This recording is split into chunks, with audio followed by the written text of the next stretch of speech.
ভাই আসসালামু আলাইকুম ভাই। ওয়ালাইকুম সালাম ভাই। ভাই মন খারাপ করে বই রইলেন? হ ভাই বই রইলাম। এই সন্ধ্যাবেলা মন খারাপ করে কেন ভাই? মন খারাপ না, আসলে বসে রয়েছি একা একা, বসে থাকতে ভাই ভালো লাগে। একা একা বসে থাকতে ভালো লাগে? হ ভাই। এরকম কি সমস্যা ভাই? ভাই কোনো সমস্যা নাই ভাই, আসলে সব সমস্যা তো ভাই সব জায়গায় বলা যায় না। এই একলা একলা বই রইলাম সন্ধ্যাবেলায়, ভাল লাগে ভাই বসে থাকতে। তা অবশ্যই, কিন্তু আজকে কোনো টিপ নাই? টিপা ছিল ভাই, টিপে যাই নাই, মনটা ভালো না তো, টিপটা লই নাই। সারাদিন বাসায় ছিলাম, জুমার নামাজ পড়ছি, আমার কাছে ভাল লাগতেছে না, বসে রইলাম আর কি। আমার কাছে একটা জিনিস খুব অবাক লাগছে, কি জানেন ভাই? কি ভাই?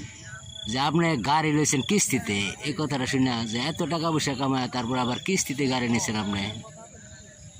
আসলে ভাই আপনার কথাটা ঠিক আছে ভাই, টাকা পয়সা তো ভাই রাখতে পারি নাই, বুঝছেন না, টাকা পয়সা তো নষ্ট হয়ে গেছে।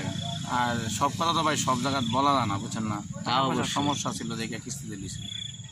ও, এই কারণেই না? হ্যাঁ ভাই।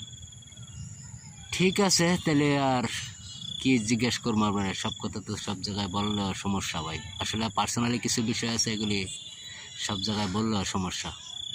যাক ভাই, ভালো থাকেন, মন খারাপ রাখেন না ভাই, মনটা ভালো রাখেন, ঠিক আছে? না ভাই মন খারাপ করি না, টাকা পয়সা ভাই পুরুষ মানুষ কামাই করছি, রাখতে পারি নাই, বিশ্বাস করে রাখছি যেখানে সেখানে, এখন নাই।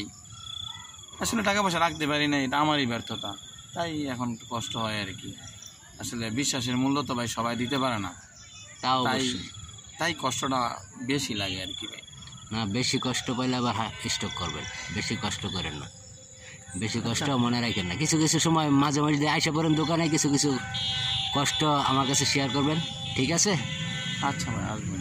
আচ্ছা ঠিক আছে, আসসালামু আলাইকুম রহমতুল্লাহ। ওয়ালাইকুম সালাম।